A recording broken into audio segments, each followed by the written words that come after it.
¿Qué fue para don Marcelo la devoción al corazón de Jesús? Fue el fundamento de su vida espiritual, la fuente de su ilusión sacerdotal, el manantial de su inspiración para hablar con fuego y precisión y para escribir con todo el entusiasmo de Cristo, de la Iglesia, de la Virgen María, de la gracia. El impulso para amar como don Marcelo amó a todos, a la Iglesia y a cada una de las personas, creyentes o no creyentes, y amarles no solo con palabras, sino con obras. Cristo es el que llenó su vida, que gastó cada día y entregó con fidelidad a servir, en primer lugar a quien siendo Dios sirvió a todos, y también para amar con toda sinceridad de su corazón, noble, castellano y sacerdotal, a todos sin distinción de ninguna clase. Es curioso comprobar que junto con esa consagración de seminarista, una de las primeras obras que de él se conservan es un octavario al corazón de Jesús que compuso siendo ya sacerdote el año 1942 para rezarlo en el santuario, y lo último que hizo como obispo al jubilarse en 1995 fue una oración también de consagración a Jesús, mi amado Jesús. El deseo de servir a Jesús fue lo que le indujo a ser sacerdote, lo que le iluminó en sus predicaciones. Un día me pidió que le ayudara e hicimos un cálculo aproximado de los sermones que habría predicado en su vida y nos salieron unos 12.000. Del corazón de Jesús, de la Eucaristía, de Cristo Rey, de Jesús sumo y eterno sacerdote, hay unos 700 u 800. Jesús, el corazón de Jesús, fue quien le estimuló aquí en Valladolid en sus obras sociales. Menciono de forma especial de nuevo el barrio de San Pedro Regalado, para cuya construcción movió a la ciudad desde los púlpitos de todas las iglesias, principalmente el santuario, la catedral, San Benito y las esclavas. Y un dato importante y curioso, él que durante su vida había hecho unas 1000 viviendas para personas necesitadas, nunca tuvo casa propia, ni permitió que se la hicieran ni de regalo. No quería que nadie pudiera decir que se aprovechaba de los demás. La fidelidad a Jesús y al servicio a su Iglesia fueron los que le movieron a aceptar el episcopado y separarse de Valladolid. Sus palabras de despedida a los que fueron a acompañarle a Astorga son conmovedoras. Valladolid, Valladolid, dijo, ciudad querida de mi alma y del santuario de la gran promesa.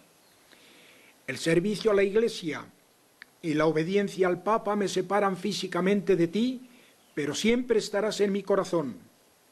Os pido que cuando regreséis vayáis al santuario y pidáis al corazón de Jesús que llevo en el alma que no me abandone.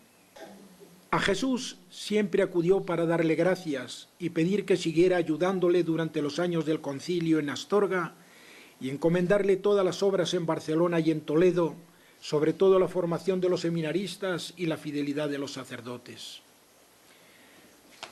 Por amor al corazón de Jesús, aprobó en Toledo la Congregación Religiosa Femenina Fraternidad Reparadora del Corazón de Jesús y la Hermandad Sacerdotal del Sagrado Corazón de Jesús, y dio apoyo y aliento a jóvenes del Reino de Cristo siempre que se lo necesitaron.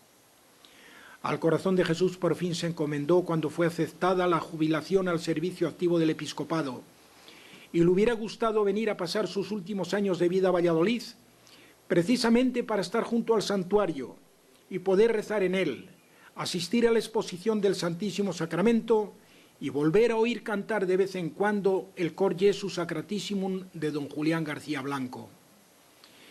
Esos recuerdos no se le olvidaron nunca. En Valladolid le dieron toda clase de facilidades para poder venir, pero circunstancias muy particulares lo impidieron. ¿Cómo predicaba don Marcelo sobre el Sagrado Corazón? El método utilizado para preparar sus sermones es muy sencillo y al alcance de todos.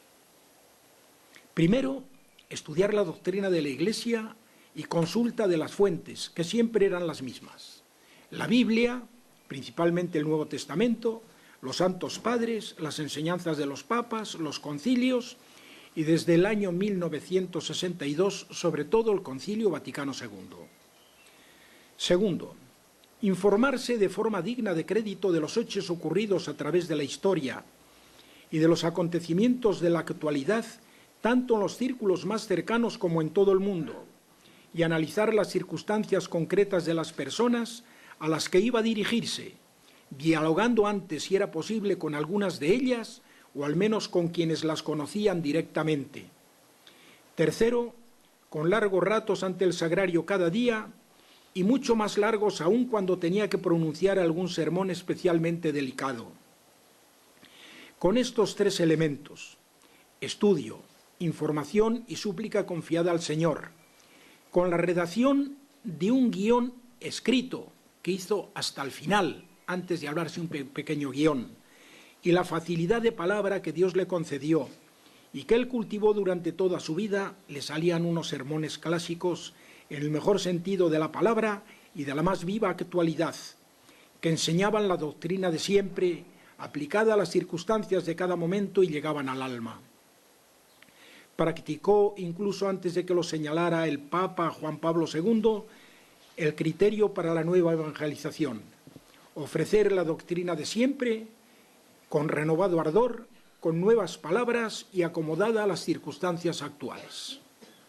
Por ejemplo, teniendo en cuenta circunstancias concretas de los años 1940 al 1950, entre otras cosas dijo: en Fuentes de Nava, el día de San Agustín, año 1942, habló de las virtudes humanas de Julián Besteiro, el jefe socialista muerto hacía poco en la cárcel de Carmona, que se necesitaba salero para hablar aquellos años de esto.